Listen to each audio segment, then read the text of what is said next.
The views on a Breath of Fresh Air podcast reflects the parties involved, and we encourage you all to use it as a conversational tool that will lead to personal studies of your own. Hallelujah, hallelujah, hallelujah, hallelujah, hallelujah. Welcome to a Breath of Fresh Air podcast. Here with your hosts, Earl Roberts and Nakhaz Gay. As a young person, Christianity can be so foggy, like smoke in the mirrors and so unclear. But we're here to bring you a breath of fresh air. I'm not used to this sword or this shield. There's no way I'll be able to fight with this. All I need is my sling. And 5 stones tucked in my pouch.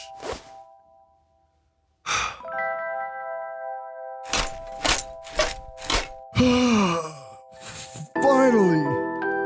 These pesky Israelites have found a champion to face me.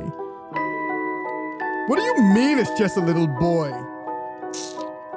I don't even need my helmet for this. Shield bearer, let's go.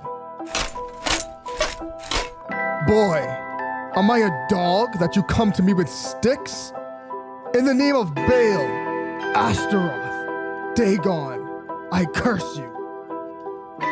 Come to me, boy, and I will give your flesh to the birds of the air and to the beasts of the fields.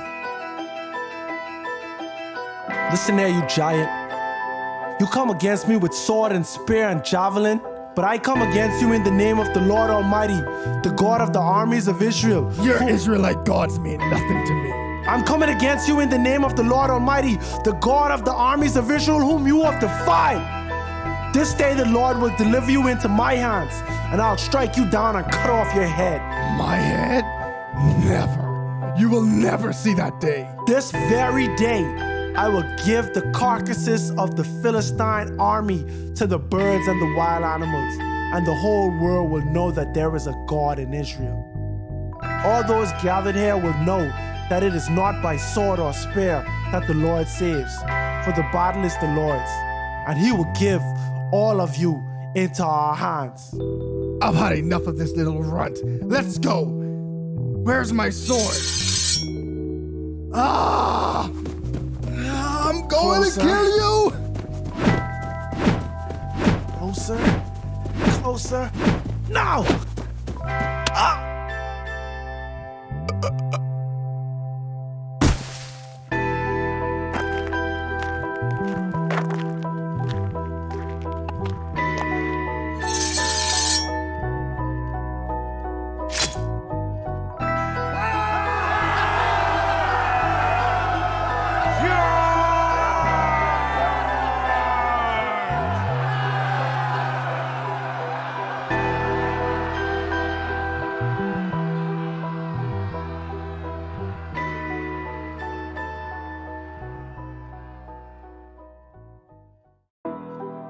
No matter which walk of life you are from, there is a great possibility that you have heard the story of David and Goliath.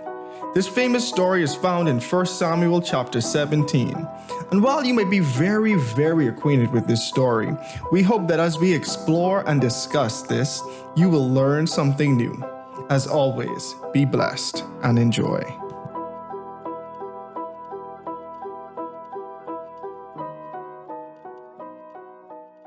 All right, welcome back to another episode of a Breath of Fresh Air podcast. And this week, we have a guest, again, who always seems to show up at the right time for the right episodes with the big name characters or the big name stories. Mr. McFall.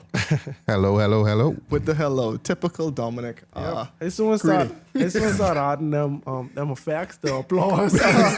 Exactly. We've been saying that. But true. But yeah. Like the last time, I think it's pretty fitting because there's several things that we just even talking about. Like he was here for those episodes. He was here for Noah and the Ark. He was here for Psalms. He's here for multiple other episodes. So I'm not going to go back and mention right now. But always good to have you on the podcast. Appreciate it. So for our weekly thought, I'm going to do something like we kind of talked about earlier, and even we touched about it like a couple episodes ago. but like the whole tradition thing, because again, it's like, so this is the actual week of Jesus' resurrection. So it was celebrated Easter, as the typical people call it. Today is actually Good Friday that we're recording on right now. I know this episode, the actual Christ resurrection episode, we came out 2 weeks ago, right? But today we're having a conversation, like yesterday we was actually having a conversation, just the certain traditions that surrounded Easter that we just accept. And then when you research it, it kind of puts you in a spiral. You know what I'm saying? Like, it questions your faith. It questions things you even like just want to accept. And I guess my whole point is, again, don't be afraid to ask questions. But when you start asking these questions and you're starting to be convicted, don't resist the conviction. I think it's a certain thing, because it's like certain things like, man, I'm gonna say like a Christmas tree, man. Like, I know I'm probably never gonna have a Christmas tree in my house. And for certain people are like, bro, you're too extreme. Why are you not gonna have a Christmas tree? But like, that's my conviction. You know what I'm saying? Like, I did my own research. I ain't telling no one not to have a Christmas tree in their house. You know what I'm saying? But that's my conviction. And who knows, one day I might get to the point like, bro, you really shouldn't have that Christmas tree in your house. But like, to me, I ain't there yet. But again, it's like when you start asking questions, you start doing your own research, you come to your own convictions, then the Holy Spirit is testing your faith to the next point. Like, okay, are you going to condone, or are you going to turn a blind eye to it? Because I mean, that's the two reactions you really have. And I think about people who are exposed to Christianity, who are not of the faith of Christianity, and they hear about it and it sounds good to them, and they turn the blind eye to it. It's like, yeah, I'm going to keep on, not to call out any particular one particularly, but I'm going to keep on doing what I'm doing. And again, part of it is because of just the tradition. You're used to doing what you're doing, and you don't want to rock the boat, and you just want to stay in that comfort zone. And it reminds me of Paul. I can't remember the exact book. It might be Ephesians, but anyway, I'm gonna just say what it said. I probably should have looked at this before time, so pardon me. But when he was saying, like, at a certain point as Christians, right, you want to grow up to solid food, but you're still on baby milk. And to me, is like, imagine this. God already calls us to, like, okay, you're supposed to grow in the faith. But a lot of people want to stay on that basement level, that ground floor level, and they don't want to grow. And is it bad or good? I'm not here to say it is bad or good, but to me, you should want to progress in the faith. You should want to have that deeper connection with God. And what that comes to is actually studying. But when you study, the Holy Spirit will reveal things to you that you just got to wrestle with. And that's the best way to say it, because all three of us right here in this room on this podcast, we were wrestling with some like interesting questions this week too. And it was like, yo, do we really want to accept that? And I can tell you, should I say exactly what it was? Sure. Because I can say something else I wrestled with. Yeah, well, hold on. 1 Corinthians 3, Bing. verse 2 is what you was talking about. Okay, I appreciate that. Yep. We were talking about hot cross buns. Boy. Because Kazi brought up the actual origin of hot cross buns, right? And that's a different story that we could probably expand about right now too. But one personal thing I know, like, I even started to struggle with and rest, and this my baggage is Jonkanu. For the Bahamians, they know what that is. But Jonkanu is an African spiritual ritual at first, bro. Like, we kind of purpose and freshen up, but I love Jonkanu. Yeah. I love Jonkanu. You know what I'm saying? And to me, I'm like, that's the one I really wrestle with. Hot cross buns easy for me because I don't like raisins in my bread. I still say, like, raisins ain't got to be in hot cross buns. Yeah, I don't eat hot cross buns with raisins, bro. That's just you don't the have thing. to live like that. That's a personal choice. See, my mother really loves raisins in her bread, so she bought the hot cross buns when we was growing up. They were going to have raisins. Gotcha. And I just was like, I'm not going through the fuss of picking through the raisins to get to. Yeah, it wasn't worth it to me. It ruins the experience. My whole purpose is like, okay, once you start doing your research, you start questioning the traditions. Like we said on the crucifixion episode with the actual day when Jesus died or rose again. Even though we didn't come to a solid resolution and we said, okay, Friday just seems to be the most sense. The purpose is to actually question why, as Christians, we do what we do. That's pertaining to the holidays. That's pertaining to our day we worship, the things we do in church. Why, as Christians, we do what we do. And to me, once you could start answering these questions, you start to graduate from baby milk into solid food. Yeah, no. And so my thing is, if these things were in the Bible, we wouldn't have this question why we do what we do, because Bible. You understand what I'm saying? And a lot of times in the Bible, God literally said, "Do this now." You know. So what's interesting to me about the Passover time is that God literally said, "Do this in remembrance of me." He was talking about eating bread and drinking wine, grape juice, however you interpret that, right? But we don't see that during this time of year. You understand? We see in our culture, we see fish. You understand? Occasionally lamb. I get why lamb is. That's an extension of Passover, if you ask me. But we see hot cross buns. Now you could say, "Oh, Jesus ate bread or whatever," but his bread was without yeast. That was the custom, right? The hot cross bun thing, it was crazy to me because initially this was an ancient Egyptian meal, right? It was dedicated to a goddess, fertility, XYZ, right? The cross literally wasn't anything spiritual. They put a cross so that they could divide the bread into equal sections. Into equal sections, you understand? And so people see that, they repurpose it. Hey, this is a cross, XYZ. But the history of the actual cross is up for debate as well, because we don't see anywhere in the Bible where they talk about that cross for real. And plot twist, it wasn't even really a cross. Ancient Romans used to crucify on a T. Right. And so watch this, right? Jesus is one of many people who died on that T. Bro, this was a T that was synonymous with murderers and all type of sick people who were sentenced to death, right?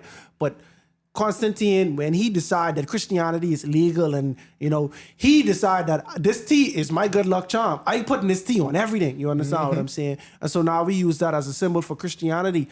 My thing is, I don't really wish to get too deep into all the secrets behind XYZ, but it's embarrassing to me if someone who is a pagan or someone who is of any other religion comes to me and say, "Bro, stop stealing my stuff, bro. Stop stealing my customs." If somebody, let's say someone who's a Buddhist, right? Let's say it's something that's from Buddhists that we adopt and say, "No, we making it ours." If a Buddhist come to me and say, "Bro, y'all doing this, y'all get it from us. Stop. If your religion is so good and so bulletproof, y'all should do what y'all was doing. Don't copy from us."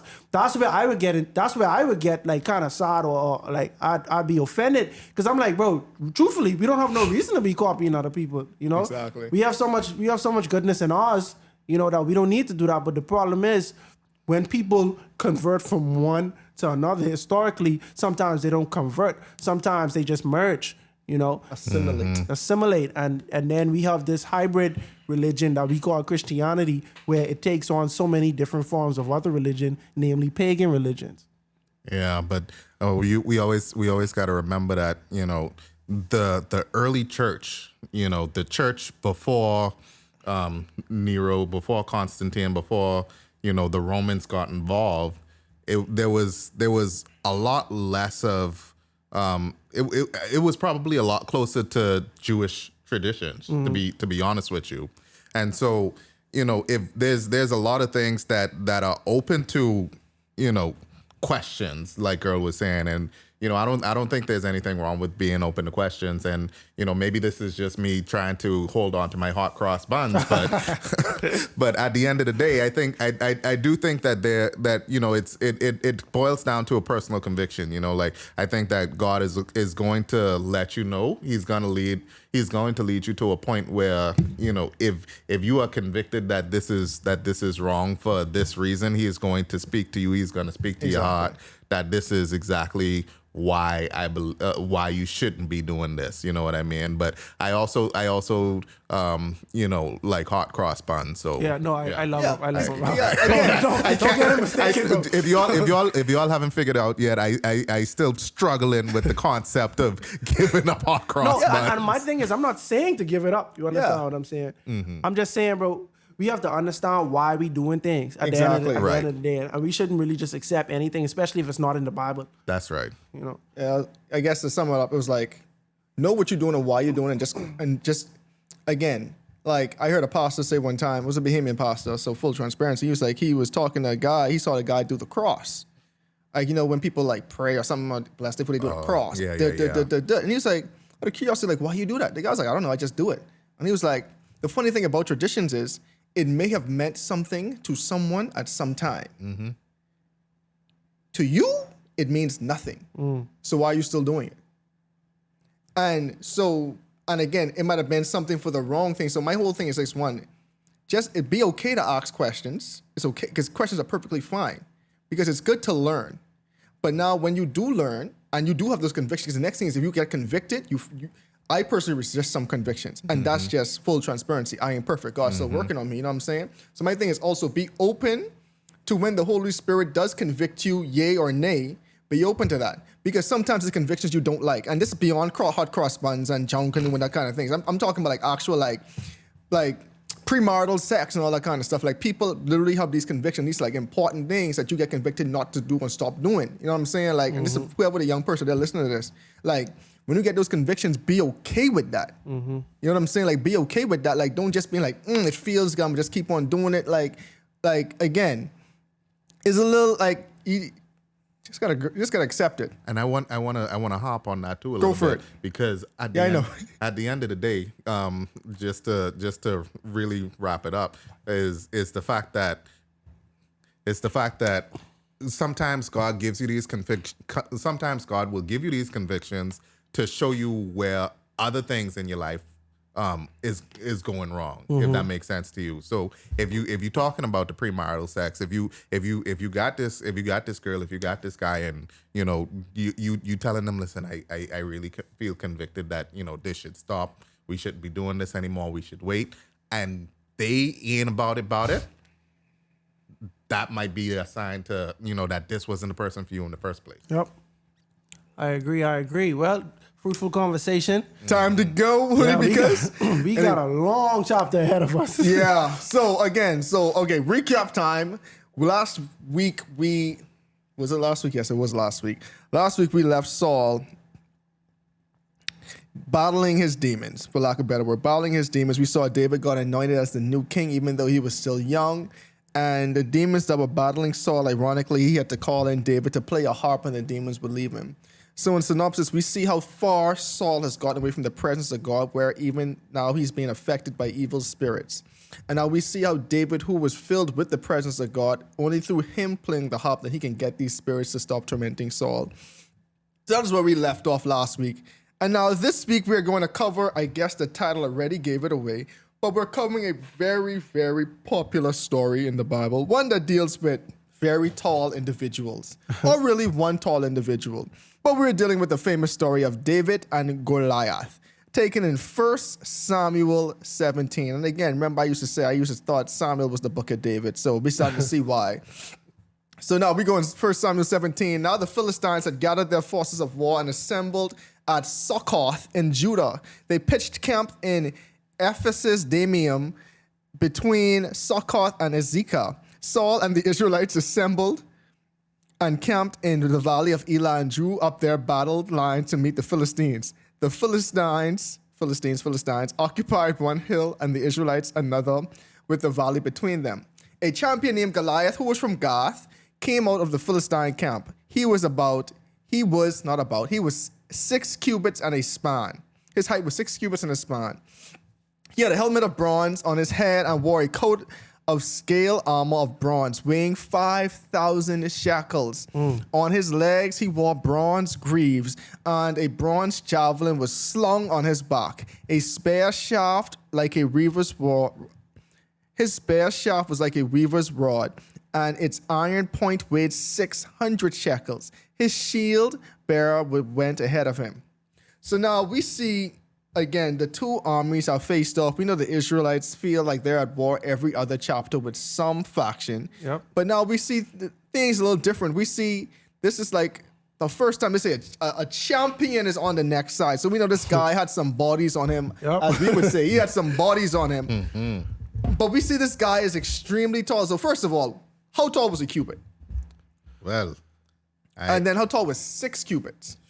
I've heard many things, but in general, I've heard pretty much the length of a forearm. So what's that? Well, see my forearm right there? Yeah, the people can't see it though. The people can't see it.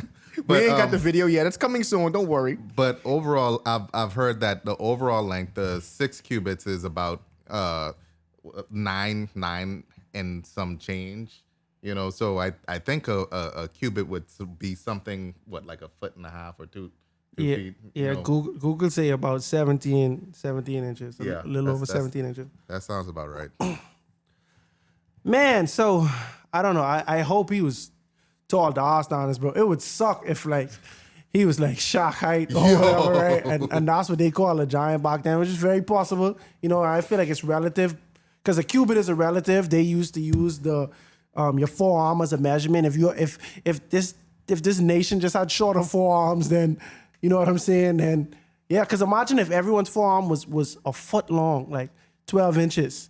6 cubits would be 6 feet. You understand? That would be a giant, you know? But I mean, at the same time, too, it's relative because think about it. If historically the Israelites weren't very tall people. Mm-hmm. So now, if you have a bunch of people who are like 5'5", you know what I'm saying? If someone come up 7 foot, bro, you are a giant to me, bro. Yeah, that's true. But let's also remember, you know, let's put things in context because they talking about him wearing 5,000 shekels worth of bronze. Yeah. And he have another rod that's like a spinning rod. And I had to do what the word was. Anyway, weavers? The weaver's rod. That's it. I say spinning, but anyway, I understood what you meant. Yeah, so I had to go back and kind of do a little bit of research, and them suckers was thick. You understand what I'm saying? Yeah, it was a thick piece of rod. So how much weight was he carrying? So in my little like quick calculation, quick maths, I come up with like at least 240 pounds. So imagine this: you have this big, imposing figure wearing this very expensive armor that you know is worth something. Because again, so you seen this tall person, very armor clad, has a spear. I would assume is probably taller than him because usually spears are, and he has like a big sword and everything else. Like, this is very imposing. You have a next guy, I guess, carrying a shield for you. So it's a very imposing figure, needless to say, on the next side. So in verse 8, Goliath stood and shouted to the ranks of Israel, "Why do you come out and line up for battle? Am I not a Philistine? Are you not servants of Saul?" It's interesting that he says servants of Saul and not servants of God. I read that the first time I went to point. I just remember to point it out here. Mm-hmm. Servants of Saul, because you would think you would say like servants of God, but it shows again how much Saul was idolizing himself to the other nations and even to the people of Israel. Yeah. Saul was essentially, like we talked about this, idolatry. I mean, pride is like idolatry. He didn't even have to say servants of Saul. He could have said, "Aren't y'all Israelites?" You understand what I'm Straight saying? up. Straight up. Because he said, "I'm a Philistine and you guys are servants of Saul." Man, you got to square up after that. You say, "Choose a man and have him come down to me. If he is able to fight and kill me, we will become your subjects. But if I overcome him and kill him, you'll become our subjects and serve us." Then the Philistine said, this is the day I defy the armies of Israel. Give me a man and let us fight each other. On hearing the Philistine words, Saul and all the Israelites were dismayed and terrified. The Bible should have been petty and just say Saul and all of his servants were dismayed and terrified. It was on one accord. But I wanted to point out, you know how brazen you have to be that you foregoing the entire war. Because I sure if Goliath wanted to, he could have been like, "Man, I could take out a league of people by myself. Yep. Let's just go charge these dudes, right?"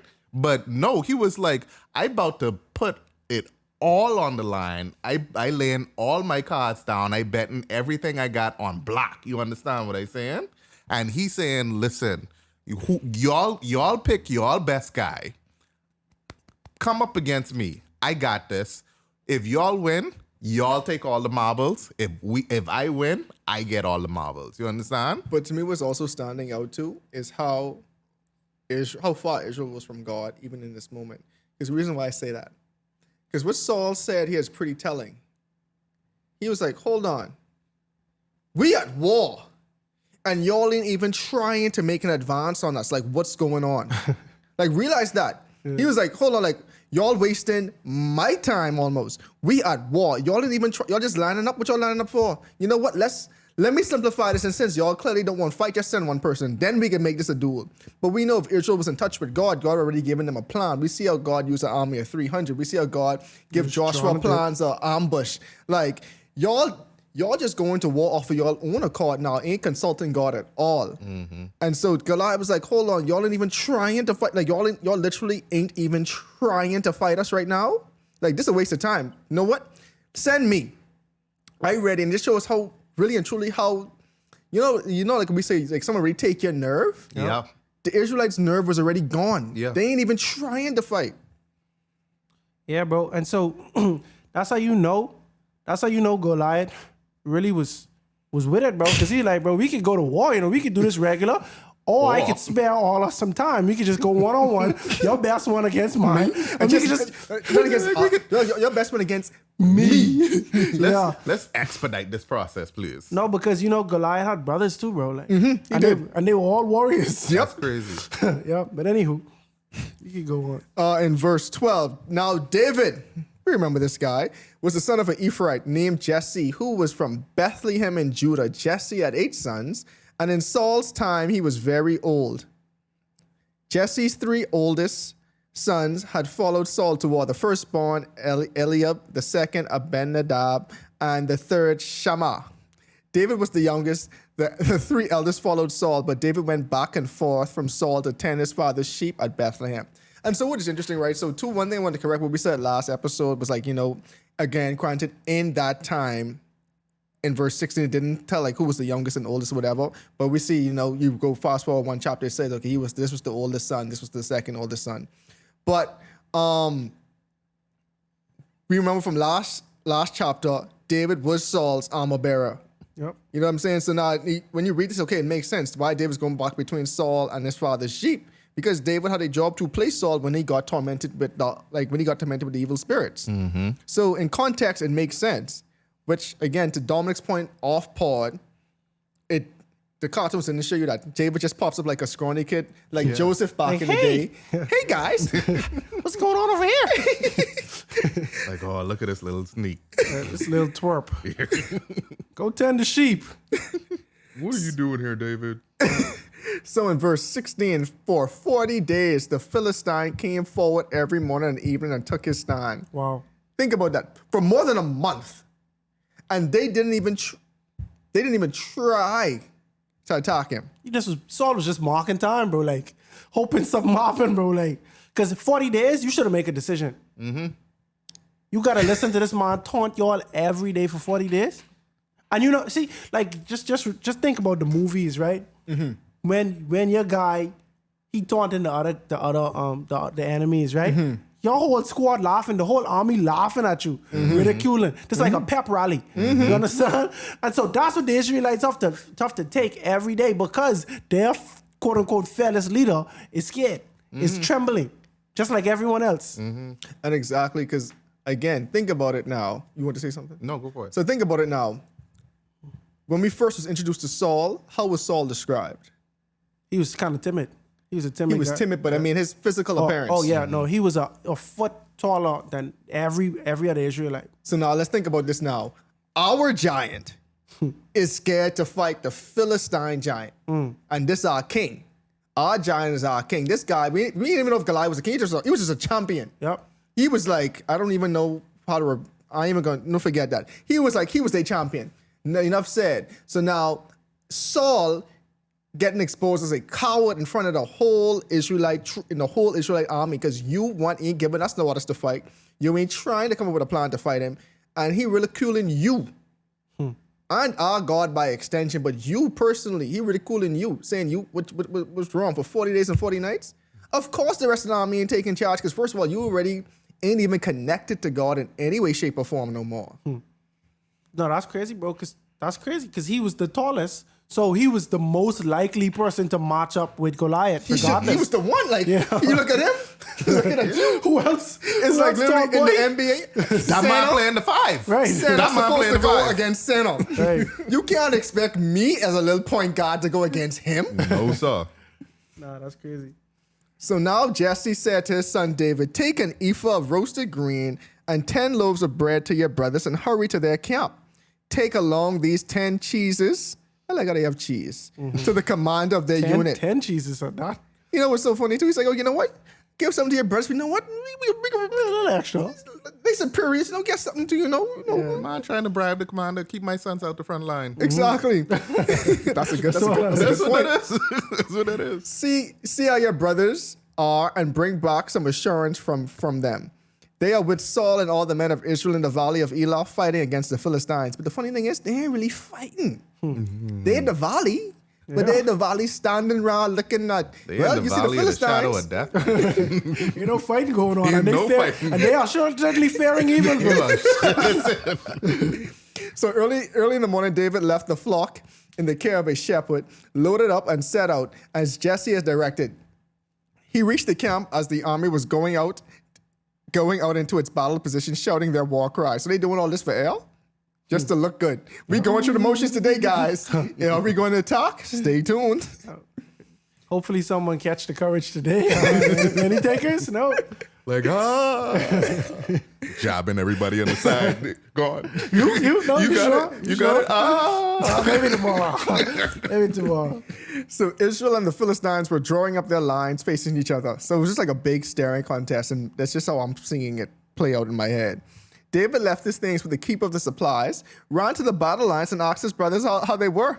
So you can see clearly no fighting was happening because David reached them calmly. David, he passed the place where he just leave the food and the supplies, and then he say, "Man, let me go see where the action is now." Like dude literally make it to the front lines without any effort. Yeah.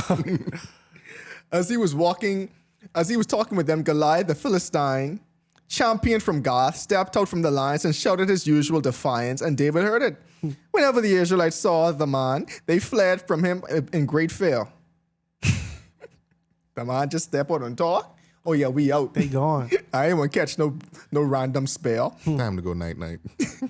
So now the Israelites had been saying, "Do you see how this man keeps coming out? How he comes out to defy Israel? The king will give great wealth to the man who kills him. He will also give him his daughter in marriage and will exempt his family from taxes in Israel." That's serious. Mm-hmm. You know when you're giving up taxes, you mean business. That's a God to him and his family. Listen. That's a Godfather offer right there. Offer you can't refuse. And his daughter's hand in marriage. Yeah. Get to marry a princess. Yep. And essentially your families would be enjoying together. Mm-hmm. But let me. It's still crazy to me because we just finished talking about Saul and how Saul was essentially the guy. Like if you were to look at people, Saul would be the guy, and he is the one who trying to pass it off. Like you over there in the back, you want my daughter? Like I don't understand. You know what the reality is, bro?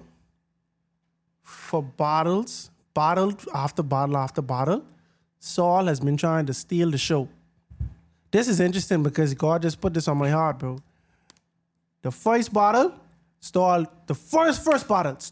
stole the show. He's with the power of the Holy Spirit. He cut up the cattle and he sent that to Israel. And he say, "This is what we're gonna do to our enemies," or maybe he say, "This is what he could do to something I know." But anyway, they end up defeating Nakhaz, right? The second battle is against the Philistines. Samuel was taking too long for sacrifice. Saul said, "All right, I can do it." You see what I said? God ended up saying, "You cost yourself a kingdom because of that," right? The third battle, Saul just sitting around, Jonathan, go on and decide to fight against the Philistines. Saul was like, no, let's go. Nobody can eat until I ride on my enemies. So it was always about Saul. The last battle we've heard about was Saul against the Anakites, was the Israelites against the Anakites. And Samuel told Saul, Amalekites, thank you. Samuel told Saul, destroy literally everything, and it was as descriptive as possible. Anything, man, woman, child, beast, destroy everything. Saul did everything. He destroyed everything except the best of the best. He keep the best flock. He keep the king, all of this and that and the third. And then he goes to build a memorial in his honor because it's all about Saul. It's the Saul show. And to your point, Saul has the chance to be the star of the show, bro. And I feel like God put them in this predicament. Because you have no bigger, all of your battles before then would not match up against this one. This one, the most was at stake because you know that no one else was capable of winning this battle. You know, Jonathan, you know, Samuel, you know, nothing, bro. It's all you. It's time for you to take charge and take it home, bro, and be the star of the show. And what's Saul doing? Looking for anyone else to save him. Listen, but you also got to remember, you know, like, and I was saying this off part too. Like, listen, this is extremely on brand to God. You understand what I'm saying? Like, God knew that this was gonna happen before it ever happened. Like, even before Saul became king, even before, you know, Saul knew who Saul was. You understand what I'm saying? God knew. And so it's like the fact that he chose David, the fact that he brought David to this position, the fact that, you know, he made this became this whole thing, and now it's like one of the most recognized stories in the Bible. Mm-hmm. And it's one of those things where the only reason why this could be, or this could have happened the way that it did, is because of God. So it's like it's very on brand, because he wants you to know whatever you do, there will never be a question. There will never be a question. You will know that I am God. Right, you understand? This was the hand of God. Exactly. Right. There's never going to be a question with whatever he does. His hand will be extremely clear in your life, in the way that he acts. Mm-hmm. So in verse 26 now, we see David asked the man standing near him, "What will be done for the man who kills this Philistines and removes the disgrace from Israel? Who is this uncircumcised Philistine that he should defy the armies of the living God?" So what's so interesting to that, right? We starting to see in small little qualities how David is described to be a man after God's own heart. Yep. You see David describing the situation everyone else described Goliath before. Everyone was saying, this man. David said, "Who is this uncircumcised Philistine?" Yep. Everyone else was saying, what else was it? They was kind of saying it, like how he taunting them and stuff. How he taunting them? David say he's defying the armies of the living God. Mm-hmm. You know what I'm saying? So David ain't coming here like, oh, he just no, hold on, nah, this man talking against God. Y'all right here just letting this slide slightly. This ain't no small disgrace this man saying. Like, what y'all doing? Like, what's going on? Like, what y'all like? David came like, are you guys not hearing this? Real talk. So it ain't even see. It's like everybody was saying they don't. Let me see. Verse. Anyway, people keep talking about how he keep coming out. Verse 25. Do you see this man? How this man keeps coming out? X, Y, Z. Right? It was about them. Mm-hmm. It was about them. But David was like, bro, you gotta know who we represent, bro. We's an army, yes, but we the only people representing the living God. Mm-hmm. And y'all gonna allow him to disgrace us, which is disgracing God like that. He was zealous for God. And that's what it means, and that's the evidence of how he was after God's own heart. So one thing I always used to think about is, I don't even mean to mention this, but it was a time, man, quote unquote Illuminati, that was like a fad. People used to talk about that a lot, right? And you would hear in rap music blasphemous things being said. Like some rappers, they liken themselves to be God, X, Y, Z, right? Mm-hmm. And I was in the barber shop at Oakwood, one in the dorm. They was cutting hair. It wasn't actually a shop, but this guy was like, yo, we so cool listening to these artists blaspheme God, but what if this artist was talking with your mom? Would you continue to listen? Would you continue to patronize? Mercy. Oh, it's a vibe. And I was like, yo, I was like, that's a vibe. Whoa there, buddy. Because my thing is, bro, if you disrespect my mom, bro, like, and you intentionally sought out to do this, bro, like, it's a rap. Like, I'm not thinking rationally after that, bro. No, like, but that's just our culture, like as a whole. Like if you going after somebody, mommy, like you going for the jugular. You understand what I'm saying? And so imagine how you would react to that. Imagine how zealous you would be. And I'm not saying that, we grown, man, bro. I'm saying you turn around and fight someone X, Y, Z. Hey, don't slap him on stage. Listen, I was trying not to say nothing, but anyway. Anyway, I'm saying like the emotions that would provoke, right? It's unacceptable. David is looking at this army like, bro, you guys are accepting this. This is unacceptable behavior, bro. How are you guys accepting this right now? Clearly. Like you guys are, it's been happening for 40 days, bro. It's been 40 accepted. days. 40 days. Like, and that's just insane. Like, again, it's deplorable. It's deplorable. That's a good point though. Like, yeah, bro, that changed my whole but perspective. just shows how like sitting yourself, everything's so corrupt. Yeah, bro. Like, cause it's like, oh, if it's God, everybody have different beliefs. That's what you tell yourself. You know, oh, just cause they're not Christian, that don't mean they have to be what I think they are, X, Y, Z. But if we move the goalposts and say they disrespecting where you from, they disrespecting you. You understand what they saying? They disrespecting your wife, they disrespecting your mother, your loved ones. Then do we act the same? Is it the same? And we could all agree, no. You know. But you know, and kind of hopping on that point, you know, I reading this and I'm thinking about, you know, if you have somebody like who, you know, like kind of bashing you in your face day in, day out for 40 days straight, right?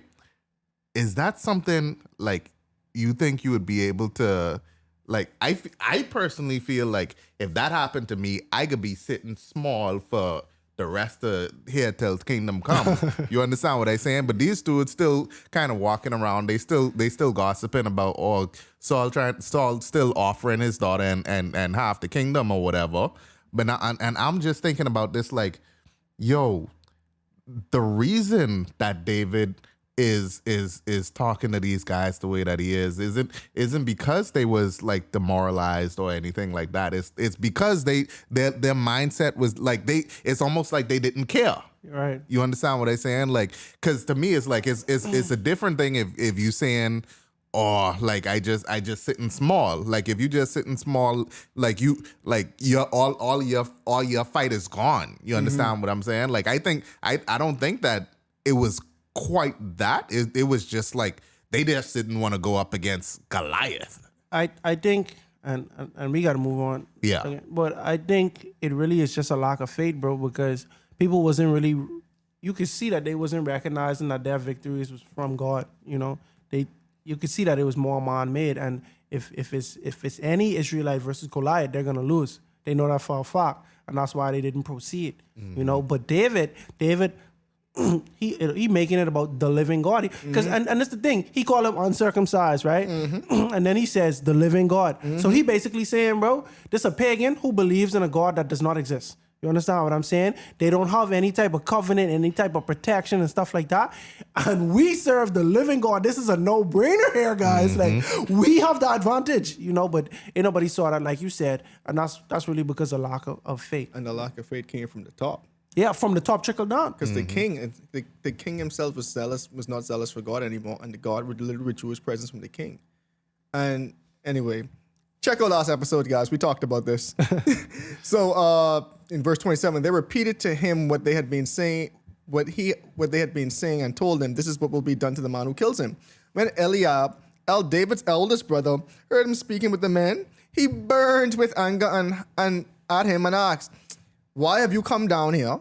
And with whom did you leave those few sheep in the wilderness? I know how conceited you are and how wicked your heart is. You came down only to watch the battle. Wow, Earl. Hold on. I just read David part first, then we can talk about it. Yeah. And David was like, in Behemoth's words, but what I do you? Right. I can't even speak. He then turned away to someone else and brought up the same matter. Right, I'm talking to this man. We go relax. Yeah.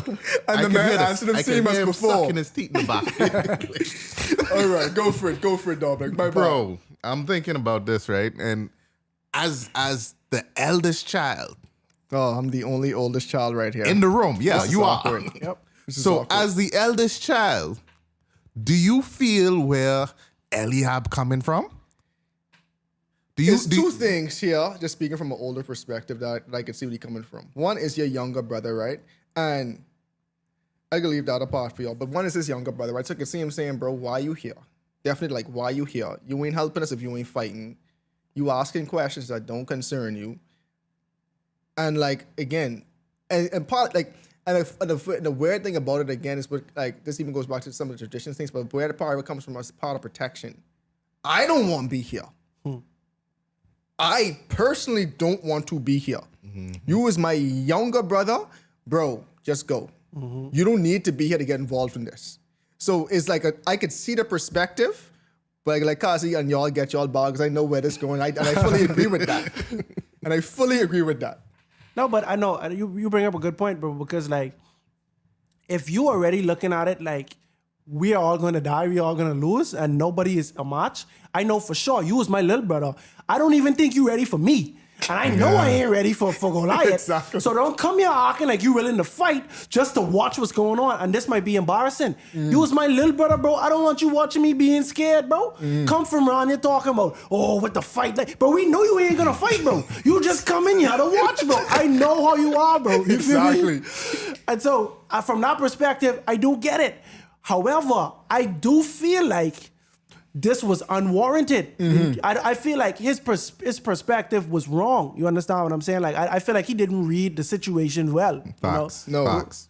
What you think, dog? Give it No, to us. because I coming in from the younger brother's perspective. You know what I mean? I it's just me and my brother, and I'm the youngest, and I could just hear my brother talking when I read this verse. You understand what I'm saying? Like I could just hear him saying, "But go home, but why you even here?" Yeah.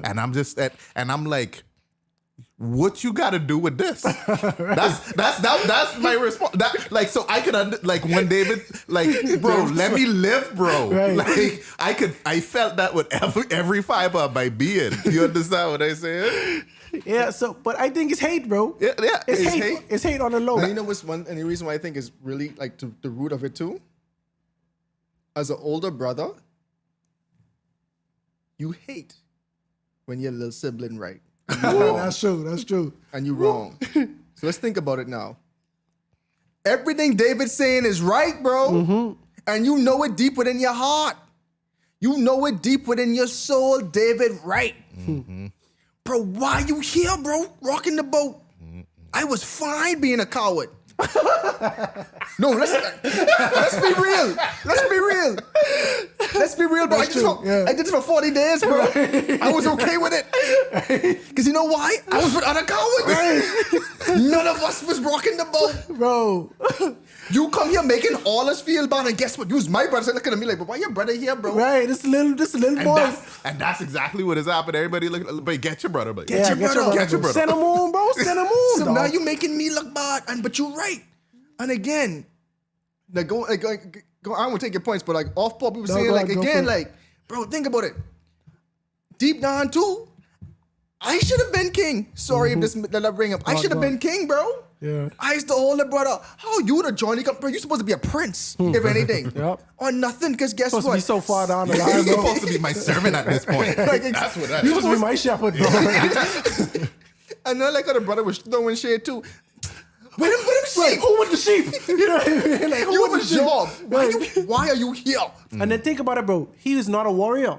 Now, obviously, we're gonna find out a little bit. I ain't gonna jump the gun. We're gonna find out a little bit about Some of his feats. Some of his feats, right? But if I'm not a shepherd and you doing all of that over there, I don't know what you're capable of, bro. So all I know is you's my little brother, and you bring a good point, bro, about how people see their little brother. Exactly. And you could go for it. No, because I was just saying, like, at the end of the day, like, regardless of what somebody has the capability, has the capability to do, has already done, like, it doesn't matter. Like, you could be the king of England, and if I is your older brother, you still is my little brother. You understand what I'm saying? So at the end of the day, like, these names, these all these accomplishments and things, like, that don't mean nothing when it comes to that older brother, younger brother relationship. You understand what I'm saying? Right.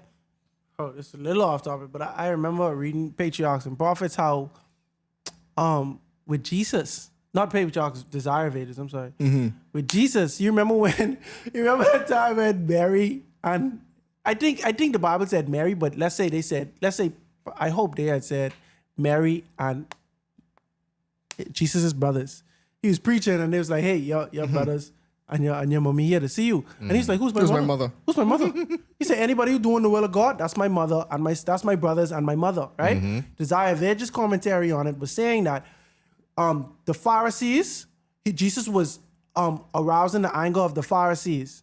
And so the more Jesus preached, the more the Pharisees was like, bro, this boy ain't right. And the brothers respected the Pharisees as the religious leaders. And they felt like, my brother is a renegade, bro. Like he off the wall with it.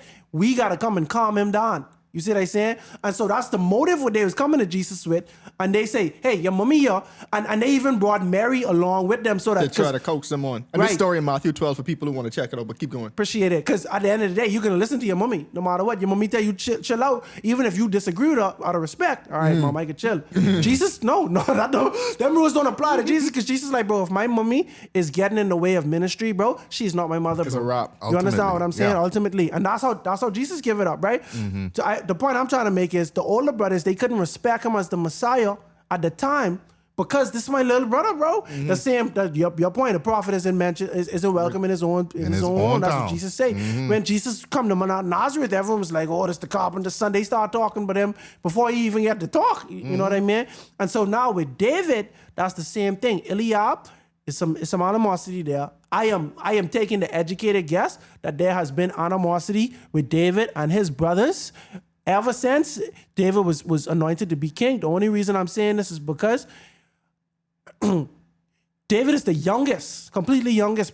It's not customary for the youngest to become king before all of the living brothers, right? That's number one. Number two, none of us had planned to be king. It wasn't like we was all princes before and we know one day we was can become king. This come out of nowhere, but it ended up being you. What make you so good? What make you better than me at the end of the day? I feel like I am the most worthy candidate. Samuel felt like, I think Eliab was the oldest. If he, whoever Yeah, he the was the oldest. Right. He was the oldest. Samuel felt like Eliab was the greatest, was the best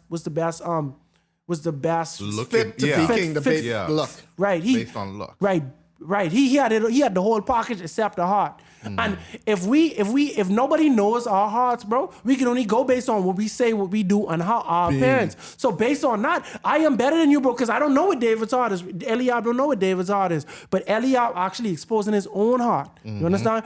Eliab is equating David's righteousness with being conceited or wicked. He's saying, I know you, your ambitions.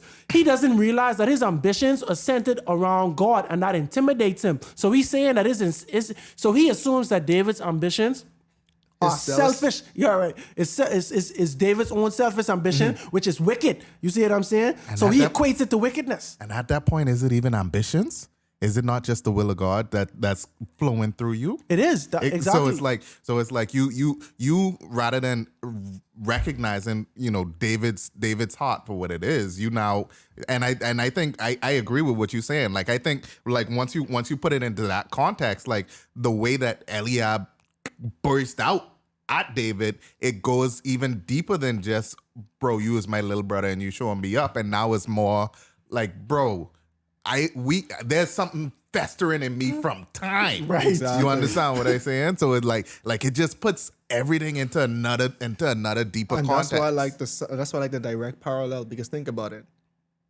The only brother God specifically told that about to Samuel too was Eliab. Yep.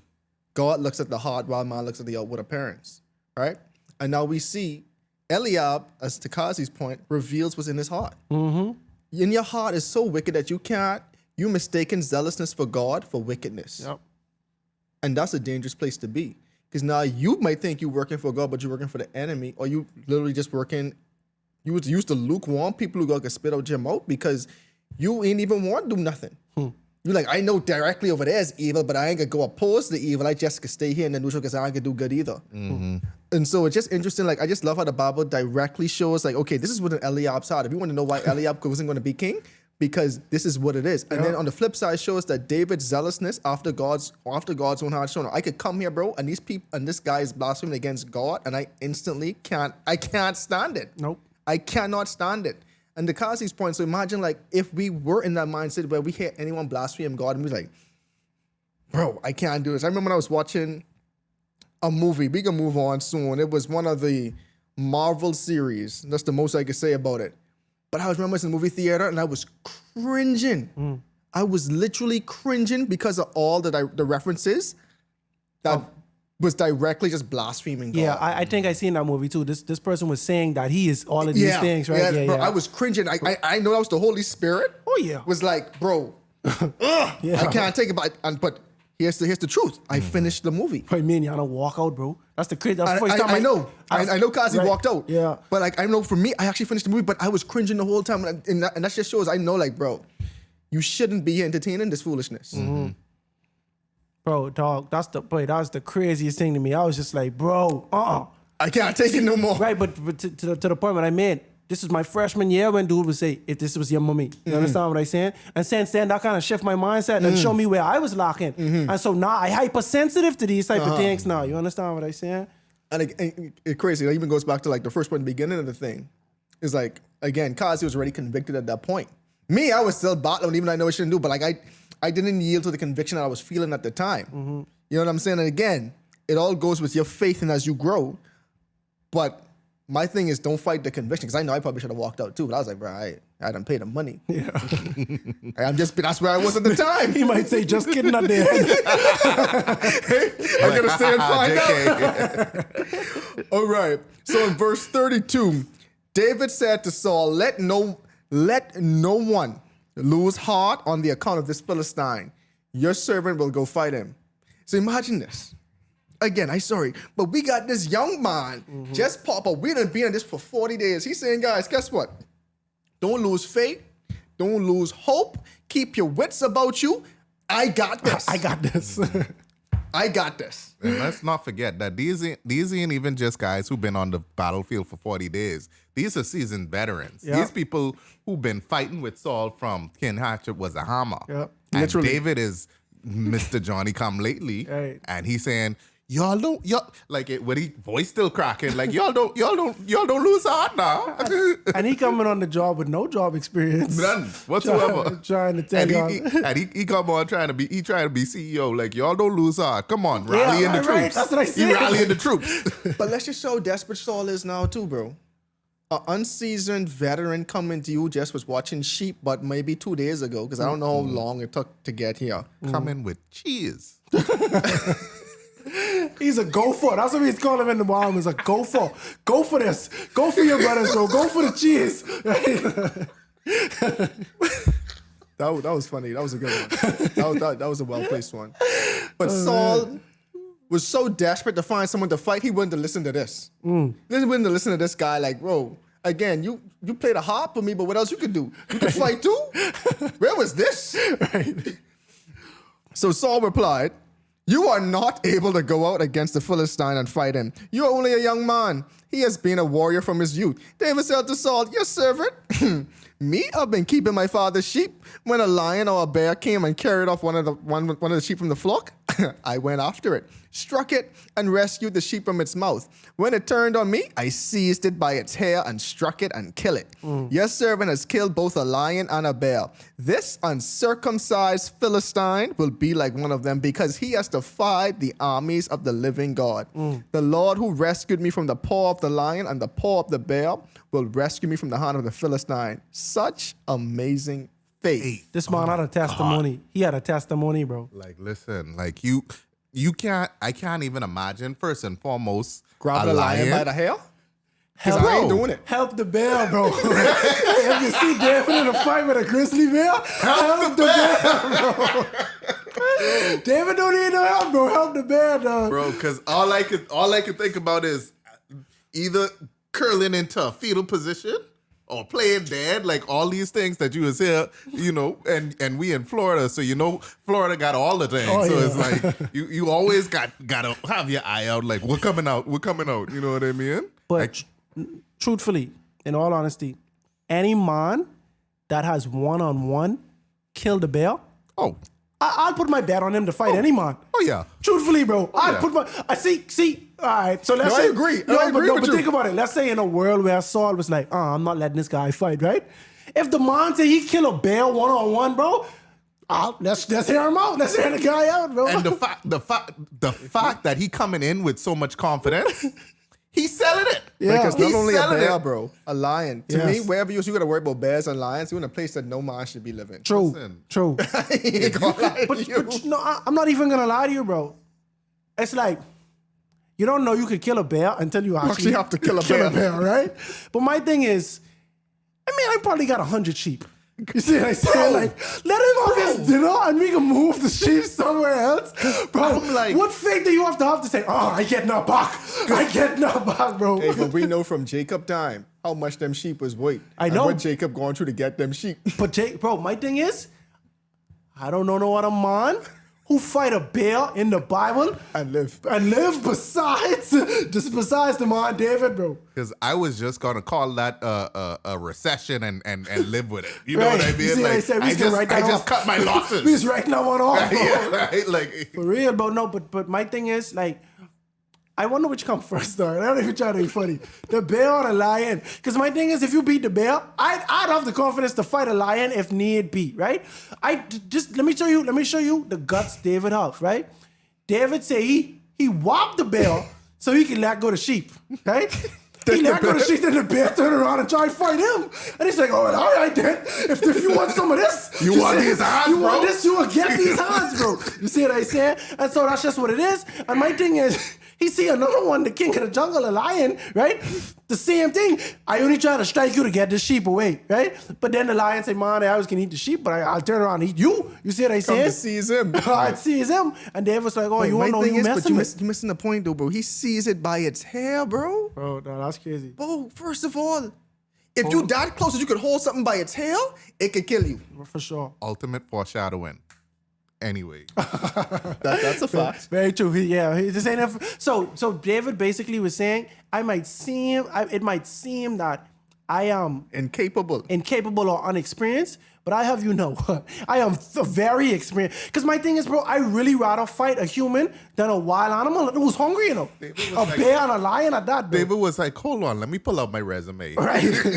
But my thing is, bro, I really rather fight any human, bro, that ever exists than to fight a hungry wild bear that's now angry at me. Oh yeah, You see what I would go toe to toe with Shaq any day. For sure.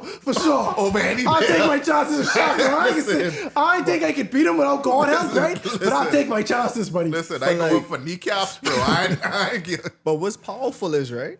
Think about it. And I have a similar testimony what I was telling you when I got in my actions before, right? But like each thing you went through and you thought it was hard, it was God preparing you for something else. Because think about you killing a lion. I like just imagine David the first time. Well, I guess I have to kill a lion now, but I didn't expect to do this today. Right. They're like, first it's a lion, now it's a bear. Like what? Like, but that was your preparation to kill a giant, bro. That was God preparing you because you didn't know what was coming in the future. But God said, guess what? You're going to have to go through this. That's going to be a little hard for you. You're going to have a second chance. That's going to be a little harder than the first.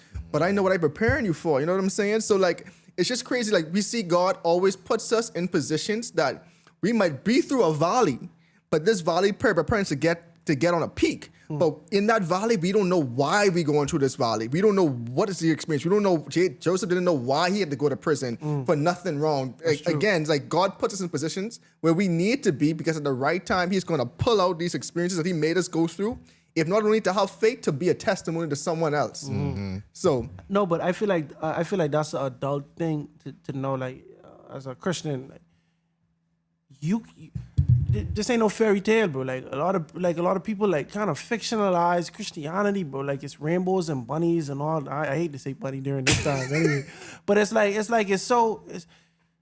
you just wake up and you prepared. Like it's the feel good message. right. It's like the feel good, like God on your side, bro. Like you could be all right, bro. The XYZ, bro. There's some such things as anxiety, bro. There's some such thing as fear, bro. Even in the midst of faith, in my opinion, I feel like because David had already fought.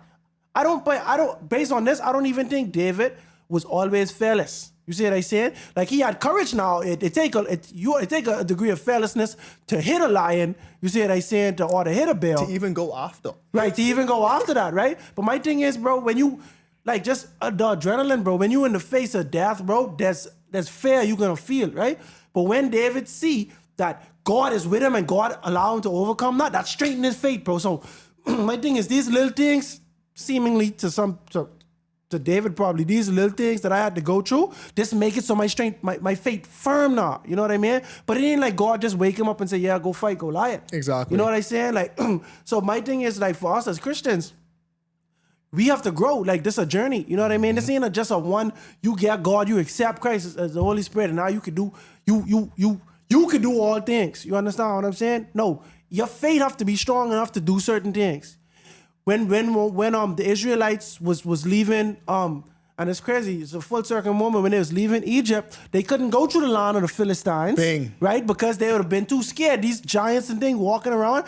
God wouldn't have even been able to work through the Israelites if with the amount of faith that they had at the time. You see what I'm saying? Mm-hmm. God had to make sure that they go through the wilderness. You see what I'm saying? Because we already know what happened when they actually faced the Anakites the first time. They get so scared. The Anakites there, they so tall, and it was this big debacle, right? It wasn't until their forefathers, it wasn't until the generation after had seen their failures that they were able to have the faith to say, hey, we can trust in God no matter who we up against. You see what I'm saying? Mm-hmm. And so my thing is, like you mentioned earlier with the Corinthians vibe, like you could be on milk at first as a Christian, but at some point in time you need to get on strong food or on solid food. You see what I'm saying? And that's faith. That's faith too. You know what I mean? Like things God put you through to strengthen your faith. If we were all perfect and we just had abundance of faith in God, I imagine it wouldn't have to be like that. But this ain't a fairy tale world. There's things that we went through that have us doubting. You understand? There's things that we go through that have us not really understanding who God actually is. So sometimes we have to fight a lion and a bear just to face a giant, you know? But I also want to remind everybody, like, listen, even though we have the capability to increase our faith through through all these different experiences, through learning the word and all these other things, still the Bible says with the faith as small as a mustard seed. Yep. And so we, even for as little as you can, as long as your faith is like complete and utter in God, even if it's as small as a mustard seed, if you have that much faith, you could move a mountain. So it's like kill a giant. Or kill a giant. How to kill a giant. So we see Saul said to David, go and the Lord be with you, which is so interesting because he knew the Lord wasn't with him. Anyway, in verse 38, then Saul dressed David in his own tunic. He put a coat of armor on him and a bronze helmet on his head. David fastened on his sword over the tunic and tried walking around because he was not used to them. Then David came to the realization that I cannot go in these, he said to Saul, because I'm not used to them. So he took them off. He took his staff in his hand, chose 5 smooth stones from the stream, put them in a pouch on his shepherd's bag, and with a sling in his hand approached the Philistine. Meanwhile, the Philistine, with his shield bearer in front of him, kept on coming closer and closer to David. He looked David over and saw that he was little more than a boy, glowing with health and handsome, and he despised him. Hating him for being healthy. This little pretty boy, why? I come in to fight, not dance. I say, we ain't going on a date. What you bring this little pretty boy over here? They come fight me, bro. That's disrespect, bro. That's really what that is. That's pretty interesting. So now think about it too. Now we see Saul tried to give David what he thought would be acceptable to go fight, because again, Saul knew he should be the one going to fight, but he was such a coward. He's like, I ain't gonna do this. But guess what? If I was fighting him, I would put on these, because this gives you the best chance of the Bible. So now, but because we know what we went over the beginning with Goliath, when he has his spear, he has on his full bronze armor. Yep. He done as a giant, taller than everybody else. Like we know what Goliath represent over there. But now we see a guy coming with we literally have a shepherd. The man looks like he should be tending to sheep right now, because he even got his staff in his hand. Boy. And a slingshot saying, "Hey Goliath, how you doing there, bud? I hear you blaspheming God. That's a no-no." Gotta put an end to that, bud. Sorry. Absolutely. Yeah, I'm just gonna need you to stop doing that really quick. Yeah. Like, could you not? And so he said to David, "Am I a dog that you come at me with sticks?" And the Philistine cursed David by his gods. "Come here," he said, "and I will give your flesh to the birds and to the wild animals." You curse him to the gods, bro. Boy, oh boy. Anyway. Boy, oh boy. And now we see in verse 45, David said to the Philistine, "You come against me with a sword and a spear and a javelin, everything. But I come against you in the name of the Lord Almighty, the God of the armies of Israel, whom you have defied. This day, the Lord will deliver you into my hands, and I will strike you down and cut off your head." Nothing big, just letting you know. Simple. Just in case you didn't know how this was going to go. I like how they used to have dialogue before they get to it, bro. Like, This is like real anime, bro. That's what it is. That's what I think. Like, oh, you have forsaken me. you have defied our gods. Oh my, just in case you didn't know this is go. And this very day, I will give your carcass.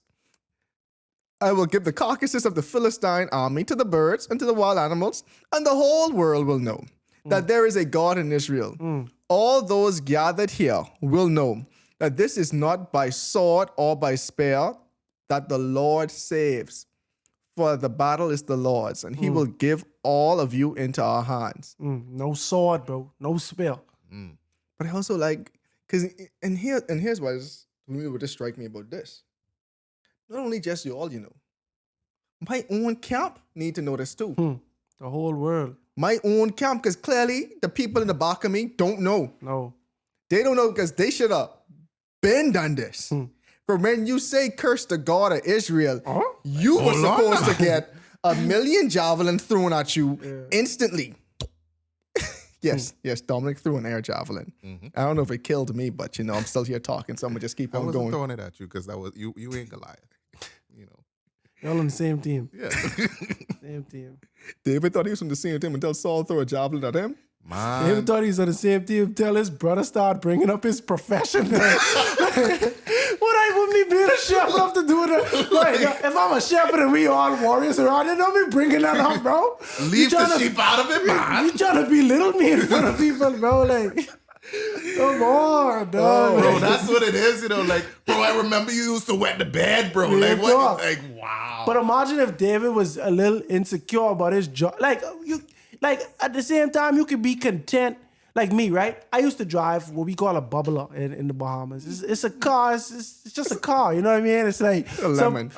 It's a lemon, but it's drivable. You see what I saying? It's really ugly. Like paint job, need everything, rusting everything, right? I was really content with my car. Until I pull up with next to someone who have a nice car. You see what I said? And I just like, oh man, like, I wouldn't mind having a better car than this. But when I would know one, I chill my car. So I love my car. You understand what I say? Suppose David didn't like his job. Like, suppose he liked his job like when it's just a me personal thing, right? But around other people, I'm bragging that I'm a shepherd. You know what I mean? Like, I have ambition. Like, I have aspirations to do something, Like, I think I could be a little bit more than a shepherd. Than a shepherd, you know Now what that I I mean? get anointed and everything. Right, but Eliab was hating, man. But they're on the same team too. You see what I said? Anyway, let's get back to Goliath. So, in verse 48, as the Philistine moved closer to attack him, David ran quickly toward the battle line to meet him. Reaching into his bag and taking out his stone, he slung it and struck the Philistine on the forehead. The stone sank into his forehead, and he fell face down on the ground. Pretty anticlimactic, but epic at the same time. Yeah. Because I just imagine David's like, okay. But I like how the Bible says the stone sink Yeah. That's what I saying, bro. That's into how you his know that's the forehead. Holy Spirit type of strength, bro. The stone turned into like a bullet, like Yeah. twing. And he fell face down to the ground. So David triumphed over the Philistine with a sling and a stone. Without a sword in his hand, he struck down the Philistine and killed him. David ran over, stood over him. He took hold of the Philistine's sword, drew it from the sheath. After he killed him, he cut off the head with the sword. That's disrespectful. Yep. You not only you killed me, but you take my sword, my own sword, to cut off my head. Yeah, that's disrespectful. Yeah, but you've been disrespecting my God for 40 That's days. Yeah, no, that's what disrespecters is get now. I mean, I just say it like That's what blasphemers is get, bro. Like, I ain't saying that to be on Goliath's side. I'm just like, bro, that's disrespect. I'll be honest with you. As we go throughout this journey, David has done a few things that I've probably couple times I say, but this man is disrespectful, bro. And even on the side of God, I ain't even talking about his transgressions, bro. I talking about the things that he do, like in terms of war and stuff like that. I could point out a few times that I like, bro. This man, no, spoiler. You remember when he take that man? No. Remember when he was in the cave? Like he was this time of trouble.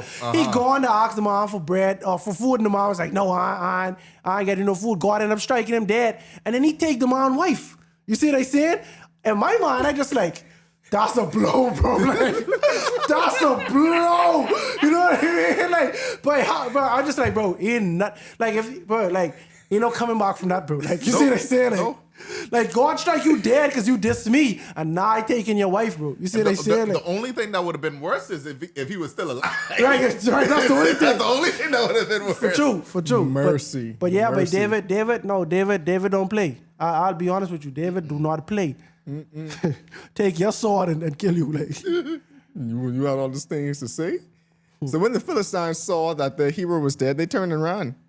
Then the men of Israel and Judah surged forward with a shout and pursued the Philistines to the entrance of Gath and to the gates of Ekron. Their dead were strewn along the Sheriam road to Gath and Ekron. When the Israelites returned from chasing the Philistines, they plundered their camp. I see you want to say something, my bad. I was just like, oh, now y'all have heart. Now y'all want to be Braveheart screaming all on the field. Because the hard work done. The hard part then done. It's like a group project, right? One person literally do all the work. Oh yeah. And now everyone else coming to benefit. That's the same thing when Jonathan going to fight the Philistines. You know what I mean? Yeah. But all of this could have been avoided if when Joshua and the clan, the Israelites, come into the promised land, they just get rid of all of their enemies. You wouldn't have to keep dealing with these. No. This could have been avoided too. I think maybe if Samson didn't do his job. Samson was a big one. No, but he won sleep with them. He was real talk. He was really fraternizing with them. That's a pretty odd way to destroy your enemies, if you ask me. But I mean, we really could bring it back and we could talk about Moses and the original Israelites who left Egypt. And I'm like, if they could have just believed in God from the get-go, they wouldn't have had to spend 40 years wandering. They could have probably get to the promised land in a couple of weeks. Yeah.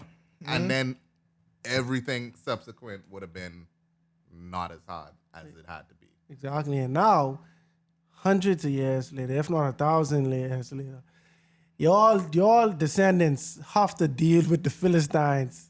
You see what I'm saying? And by the grace of God, we have a man who is up for the challenge. You see what I'm saying? I ain't scared of your height, bro, because at the end of the day, I got the Holy Spirit with me. You know, I done fight lions and bears. You see what I'm saying? And I ain't scared. You see what I'm saying? Like, all right. Let me just finish read this and then we could so David took out the Philistine's head, brought it to Jerusalem. He put the Philistines' weapons in his own tent. As Saul watched David going out to meet the Philistine, he said to Abner, commander of the army, Abner, whose son is that young man? This just made me laugh. This part just made me laugh. Abner replied, as surely as you live, your majesty. I do not know. As surely, he said, bro, surely as you live? I didn't even know, bro. That's the little thing you would see like in an actual movie, bro. Like for comedic relief. Exactly. Right? Yeah. Like, who is that guy? I don't know, but he's working for us. Like, what he say? As surely as you live? I don't know, bro. Like, brought it up to as surely as you live, your majesty. I do not know. But the irony of it is, this the man who has played a harp for you. Like, obviously you know who David is, right? But you don't know. It's important for you to know whose son this is. Yeah. Like, you really want to know who he is now. Who this man Peoples is now, for true. Because Saul recognized this man about to be a star. But is he already a star? Like, is he from a star? Is he from notable people, XYZ? You know? But it's like, this your employee. This your armor bearer, bro. Like, what do you mean who his people is? You know? Exactly. But the funny thing about it is, when David was introduced to Saul last chapter, it was like, I see the son of Jesse, David, knows how to play the harp. Right. We could bring him in for you. So you should know who this is. Yeah, but he didn't remember that, bro. It was just in one ear and out the other. And there was one of his servants who said that. But it wasn't like Abner, because remember, Abner was the captain of the army. Yep. So he basically was, I think Saul basically was trying to say, bro, his daddy was a fighter. Like, we know anything about you peoples. You know what I mean? But Abner, like, who your peoples is? Who your peoples is? That's a classic Bahamian line. When you really want to get context on who this person is and why you are the way you are, you know what I mean? Who your peoples is. But Abner don't know him, so that implies that Jesse wasn't a part of the army. You're a real nobody. Right. So the king said, find out whose son this young man is. As soon as David returned from killing the Philistine, Abner took him and brought him before Saul, with David still holding the Philistine's head. So Savage. Disrespect. He like grabbed things by the hair, like you say. And he's slinging it around like. Yeah. You want to see it? Yeah. Want to see a dead body? Whose son are you? Right. I just got it anyway. Whose son are you, young man? Saul asked him. David said, I am the son of your servant Jesse from Bethlehem. Here ends the chapter. Amen. Biggest takeaways. Biggest takeaway for me is the fact that God can use whoever he so chooses. And as a matter of fact, God has almost I don't know if I'd say a sense of humor or a habit or whatever it is, but he tends to use the things that you expect least to do the things that you would need the most. You understand what I'm saying? And so never the point of the story is never underestimate God, never try to put God into a box. Yep. And so, like, with that being said, when God used Saul in the past, he too was once a guy who they least suspected to be king. Now, he had the look, but he was in tune with God. They were shocked when they hear him prophesy. That's like the Saul one of the prophets, right? And they can say that again, bro, in another story. That's funny. And so the difference is, bro, God end up qualifying the call. That's what I hear people say. He don't call the qualified. He qualifies the called, right? And so he did that for Saul, but Saul convinced himself that I do this. You understand? And I've been in that situation. I was working with someone in a musical setting. Mm-hmm. I literally write 75% of their lyrics, and I watch them parade around.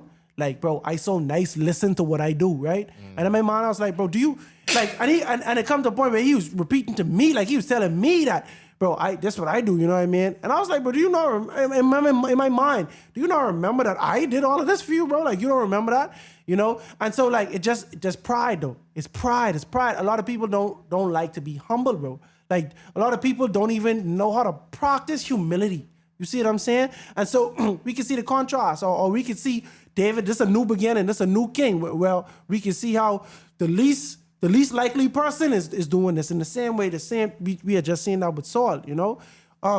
Another takeaway I had was that Saul, David about to be a rock star. You understand what I say? And he about to be famous. That's a fact. However, David, in a place where he actually earning everything from the ground up. And nobody giving David nothing, bro. His brothers, his older brother, hating on him. You understand what I'm saying? No one believe in him. But now, by the grace of God, bro, all things possible for David, So I think I have one more thought, but I can't remember it right now. All right. I got one. It's essentially evil prevails when good people do nothing. Because yes, God qualifies the call, right? But he could qualify you, but you might still not do nothing, and then what? Because God can put you in a position where, like, in this evil world, God places us where we need to be. Like, this is even like it happened in David's time, but it happens now. And there's evil happening around us, just like how Goliath came out every day for 40 days.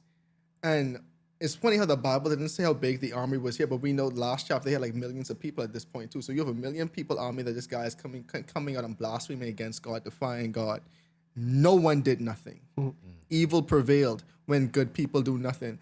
And I'm sure some people probably they wanted to, but at the same time they prayer pressure. I ain't doing nothing. I won't be the only one who's trying to stand up for God. But David came, and it sounds like he probably wasn't even in the camp for an hour. He was like, "Whoa, this can't happen. This cannot happen." He was like, do you guys not hear this? This is against the living God. Like, why are you guys so paralyzed? But the funny thing about it is, I bet you if someone else in that camp had enough faith to step up and act, they probably could have defeated Goliath too. For sure. God just needed someone to step up, but no one stepped up. No one stepped up to fight the evil. And I'm just thinking, like we see it, like, we gave many different examples throughout this whole podcast of us and our personal lives and stuff we've been in. But how much more evil prevails around us because we do nothing. And that's what's getting me from this too. Like, I'm like, yeah, like the cliche when you take out, the cliche thing about David and Goliath is conquer your giants. Yeah. Conquer your giants. But to me, it's like, bro, it shouldn't even have to get to this, because if someone else would come up By the time David came there, he would have been bringing them food after victory was already happening. Evil prevails when good people do nothing. I would like to add, Go for it. because there is a bit of an asterisk with, I agree with everything that Earl said, but there is a bit of an asterisk because ultimately when God wants something done, even if we do nothing, the Bible says even if we stay silent, the rocks will cry out. You understand what I'm saying? And David very well did let that rock cry out straight into Goliath's head. But Oh, man. but It wasn't ready. Oh, man. But ultimately, yes, we must always listen to the still small voice that is calling out to us to act and calling us to action. So Bro, oh man, I hate the prolonged. Go for it. Go for it. Bro, like it's so crazy because it's two ways we can look at it. We can look at it as one, David was destined to do this. This was his coming out party. You see what I'm saying? Where people get to know this guy, and But at the same time, why David have to be the man after God's own heart? And why is that a unique thing? Why isn't everyone, a man after God's own heart? David would not be unique if other people were zealous for God. You understand what I'm saying? And if other people were zealous for God, then I personally feel like David wouldn't have had to come and slay this giant, whether anointed or not. You understand what I'm saying? But at the end of the day, God could have destined it for David to be the one to do all of this. But at the end of the day, for that to happen, everyone would have had to been afraid, and we see that. At the same time, I don't feel like, just off the fact that people were afraid, I don't feel like people had faith and trust in God. You understand what I'm saying? So if they had faith and trust in God, I believe that, it might not have get to David, but by the grace of God, everything aligned. Like when Joseph was sold into slavery, you could say, oh, it was God's will for Joseph to be sold into slavery, right? But then we go in the book of Leviticus, when we see how they talk about slaves and servants, you don't kidnap people. You understand what I'm saying? Like, to me, you don't disobey God for God's will to happen. You understand? That's God working within the confines of which y'all put him in. You understand? Exactly. Within the will. But it was God. If God's will, in my opinion, is for everyone to have faith in him, to have trust in him. That's why we didn't need David a couple chapters back when Jonathan was fighting the Philistines, because Jonathan had the faith. Oh, we going up on a solo mission, But this time, this was a bigger giant, no pun intended, than when they fight the Philistines before. And this the amount of faith that was needed to fight Goliath, it was only one man in the whole Israelite land who had that type of faith, and that was David.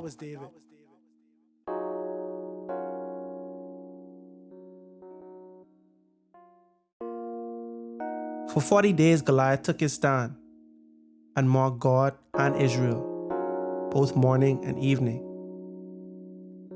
During that time, there was only one man zealous enough to defend God's honor, and that was David, a young man with no battle experience that opted not to use a shield or a sword.